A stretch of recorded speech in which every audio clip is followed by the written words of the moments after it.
Hello everyone, मैं doctor Nilima आज इस वीडियो में चर्चा करूंगी वंशानुक्रम की। वंशानुक्रम क्या है, उसकी परिभाषाएं, वंश का निर्धारण या फिर लिंग जेंडर का निर्धारण किस प्रकार से होता है। वीडियो आरंभ करने से पहले मैं बता दूं कि मैंने कोर्स 2, 3 और 5 के सभी टॉपिक्स के वीडियो बना दिए हैं। उसके लिंक आपको डिस्क्रिप्शन बॉक्स में मिल जाएंगे। इसके अलावा यदि आप बीएड के सिलेबस का हिंदी ट्रांसलेशन चाहते हैं या फिर टीचिंग स्किल्स, लेसन प्लान इत्यादि से संबंधित वीडियो चाहते हैं तो डिस्क्रिप्शन बॉक्स में प्लेलिस्ट में आपको उसके भी लिंक मिल जाएंगे। और यदि आपने अभी तक मेरे चैनल को सब्सक्राइब नहीं किया है तो इसे सब्सक्राइब अवश्य कर लें, जिससे आपको मेरे आने वाले वीडियो के नोटिफिकेशंस मिल सकें। और यदि ये वीडियो आपके लिए हेल्पफुल हो तो इसे लाइक ज़रूर करें और एक कमेंट भी करके बताएं। तो आइए शुरुआत करते हैं। आनुवंशिकता या वंशानुक्रम एवं वातावरण। सबसे पहले हम वंशानुक्रम की बात करेंगे।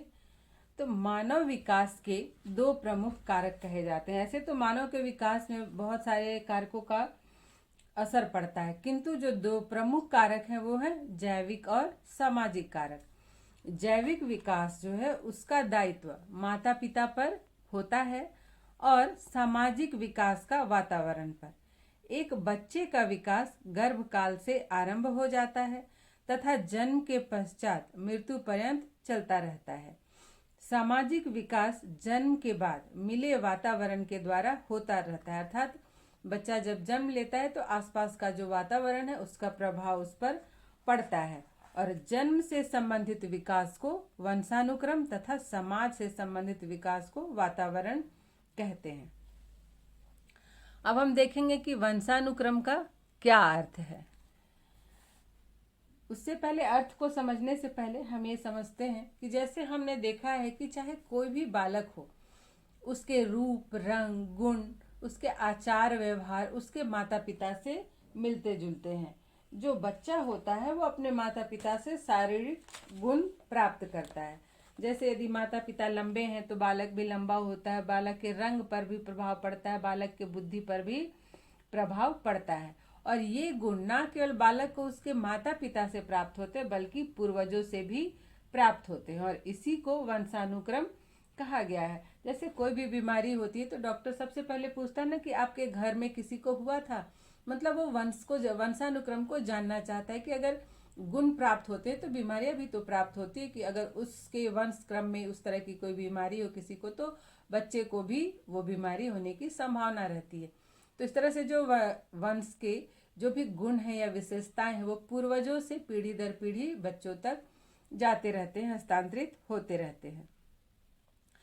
तो इसलिए सामान्यतः वंशानुक्रम का अर्थ है माता पिता से प्राप्त गुण या तत्व। बालक को अपने माता पिता से शारीरिक तथा मानसिक गुण प्राप्त होते हैं। प्रायः बालक का रंग, रूप, बुद्धि आदि माता पिता से मिलती जुलती होती है। जब पिता का शुक्राणु माँ के अंडाणु से मिलता है तो इसे गर्भधारण होता है, और गर्भधारण के समय शुक्राणु के 23 क्रोमोजोम्स अंडाणु के 23 क्रोमोजोम्स से मिलते हैं। और इस तरह से जो क्रोमोजोम्स है उनकी कुल संख्या 46 हो जाती है। और प्रत्येक क्रोमोजोम में जीन्स पाए जाते हैं जिनमें अनुवांशिक गुण संचित होते हैं, अर्थात ये जो क्रोमोजोम्स है इनमें जीन्स पाए जाते हैं और इनमें ही अनुवांशिक गुण संचित होते हैं। जो ये क्रोमोजोम्स ही है जो कि वंश के गुणों को एक पीढ़ी से दूसरी पीढ़ी तक हस्तांतरित करते हैं। माता पिता अपने माता पिता से जो आनुवंशिक गुण प्राप्त करते हैं वे अपने बच्चों को इन्हीं जीन्स के माध्यम से उन गुणों तथा कुछ अपने व्यक्तित्व के गुणों को भी देते हैं। अर्थात जो माता पिता होते हैं वो अपने माता पिता से कुछ गुण प्राप्त करते हैं, तो माता पिता से प्राप्त गुणों को और साथ साथ अपने गुणों को वो बालकों को देते हैं। इस प्रकार अनुवांशिकता से तात्पर्य शारीरिक एवं मानसिक गुणों का हस्तांतरण या संचरण से होता है, जो माता पिता से बच्चों में जीन्स के माध्यम से प्रवेश करता है। अब हम कुछ परिभाषाएं देख लेते हैं। सबसे पहली परिभाषा है रूथ बेनेडिक्ट की। इन्होंने कहा कि वंशानुक्रम माता पिता से संतान को प्राप्त होने वाले गुणों का नाम है। अर्थात जो गुण प्राप्त होते हैं माता पिता से बच्चों को, उसे ही वंशानुक्रम कहा है इन्होंने। अब है H.A. पेटरसन। इन्होंने कहा कि अपने माता पिता के माध्यम से पैतृक कोष का प्राप्तांश वंशानुक्रम है। अर्थात जो पैतृक कोष है उससे जो भी गुणों का अंश प्राप्त होता है वही वंशानुक्रम है। अब हम वंशानुक्रम की प्रक्रिया को संक्षिप्त में समझते हैं। जैसे किसी भी बच्चे के उत्पादन या जन्म के लिए नर और मादा दोनों का होना जरूरी है। तो एक तरफ नर है, एक तरफ मादा। नर में भी उत्पादक कोष पाया जाता है, मादा में भी। नर के उत्पादक कोष में 23 जोड़े शुक्राणु होते हैं और मादा के भी उत्पादक कोष में 23 जोड़े अंडाणु होते हैं। ये जो शुक्राणु होते हैं इसमें 23 गुणसूत्र होते हैं और इसके भी 23 गुणसूत्र होते हैं और ये दोनों मिलकर कितना हो गया 46। और जब ये 23 गुणसूत्र और 23 गुणसूत्र नर और मादा के मिलते हैं तो उसे क्या कहा जाता है, युग्मनज। और इससे भ्रूण तैयार होता है। मतलब ये जो 46 गुणसूत्र मिलते हैं तब जाके भ्रूण तैयार होता है और शिशु का जन्म होता है।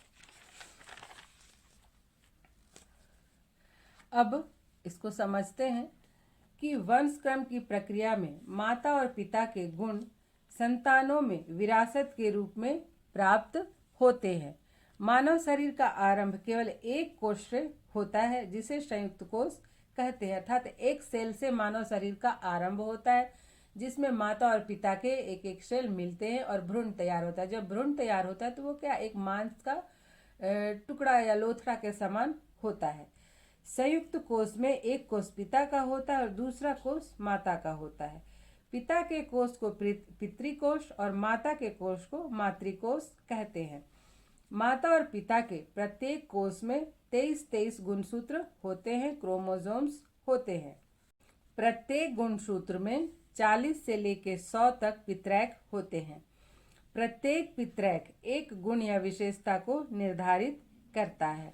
जैसे कि जो क्रोमोसोम्स है 23 जो क्रोमोसोम्स है उनमें 23 गुणसूत्र पाए जाते हैं और हर एक गुणसूत्र में 40 से लेकर 100 पित्रैक होते हैं और एक पित्रैक एक गुण की विशेषता को दर्शाता है, निर्धारित करता है।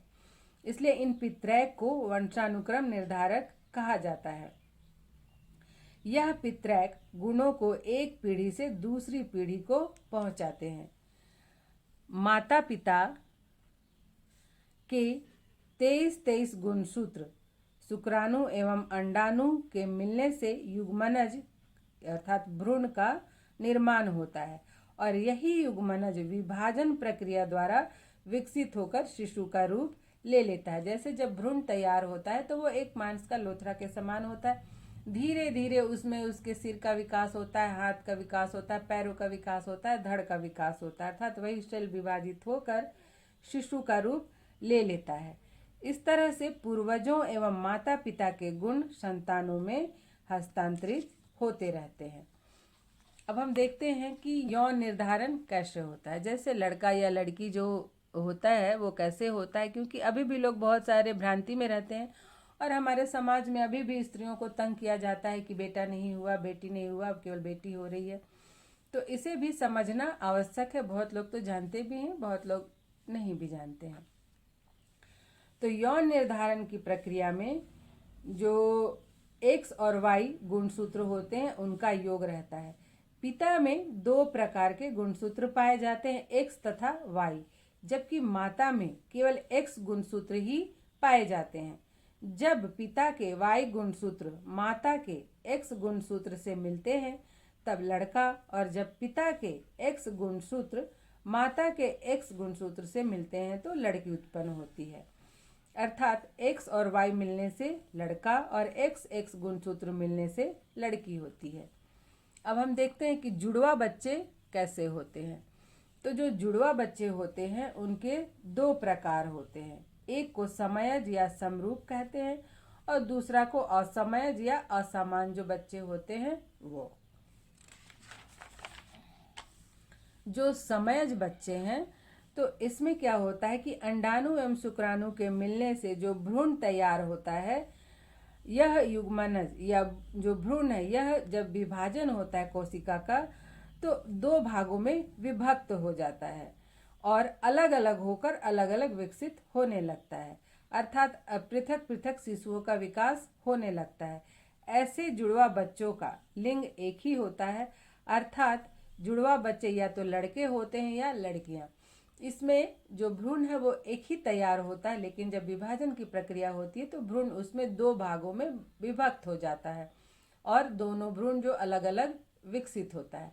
अगर ऐसा होता है, इस प्रक्रिया द्वारा भ्रूण का विभाजन हो जाता है, तो इसमें जो भी बच्चा जन्म लेता है वो या तो लड़का होगा या तो लड़की होगी।